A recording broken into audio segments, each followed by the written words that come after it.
warahmatullahi wabarakatuh. Berjumpa lagi bersama Ibu dalam mata pelajaran Bahasa Indonesia kelas 10. Bagaimana kabar kalian hari ini? Semoga selalu berada dalam keadaan sehat. Sebelum memulai pembelajaran, alangkah baiknya kita berdoa terlebih dahulu. Berdoa sesuai dengan kepercayaan masing-masing. Mulai.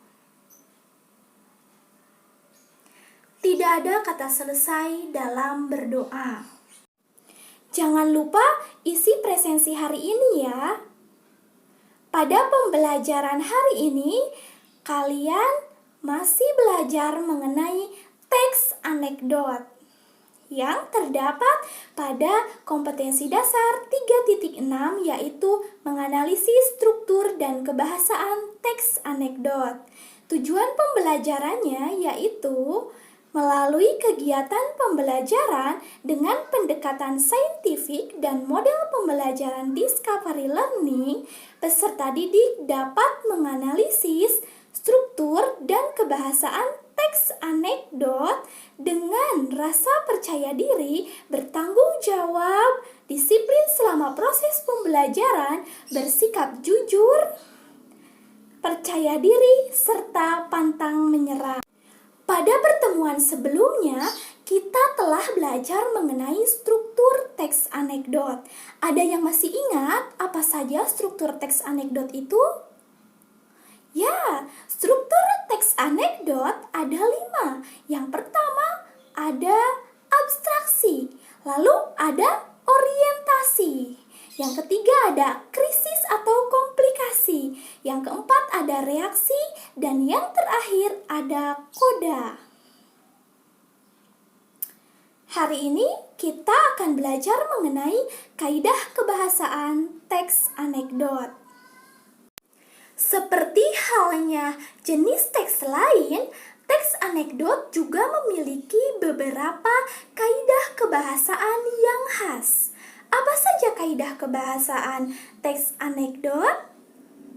Yang pertama, menggunakan kalimat yang menyatakan peristiwa masa lalu. Lalu yang kedua, menggunakan kalimat retoris. Kalimat retoris itu apa? Kalimat retoris adalah kalimat pertanyaan yang tidak memerlukan jawaban.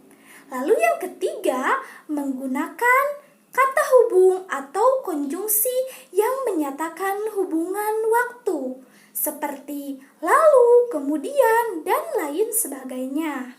Lalu yang keempat, menggunakan kalimat atau menggunakan kata kerja aksi. Kata kerja aksi itu apa sih? Kata kerja aksi adalah kata kerja yang menyatakan tindakan. Contohnya, menulis, membaca, memasak, dan lain sebagainya. Kaidah kebahasaan yang selanjutnya yaitu menggunakan kalimat perintah.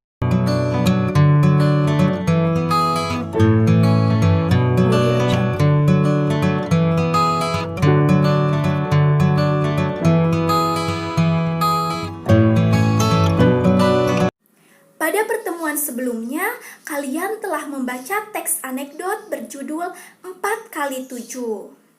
Sekarang, kita akan coba menganalisis kaidah kebahasaan teks anekdot tersebut. Disimak baik-baik ya. Berikut ini adalah analisis kaidah kebahasaan teks anekdot berjudul 4x7. Kaidah kebahasaan yang pertama menggunakan kalimat yang menyatakan peristiwa masa lalu. Contoh kalimatnya, warga yang menyaksikan menjadi jengkel, keduanya akhirnya dibawa menemui hakim setempat. Nah, di sana terdapat kalimat yang menyatakan peristiwa masa lalu. Lalu yang kedua menggunakan kalimat retoris. Kalimat retoris itu kalimat yang tidak memerlukan jawaban. Contoh kalimatnya, bukankah kamu yang seharusnya dihukum? Lalu yang ketiga menyatakan konjungsi yang menyatakan hubungan waktu. Konjungsi itu adalah kata hubung. Contoh kalimatnya, dua orang itu pada akhirnya bertengkar hebat. Kata hubung Yang menyatakan urutan waktunya adalah kata akhirnya. Lalu menggunakan kata kerja atau verba.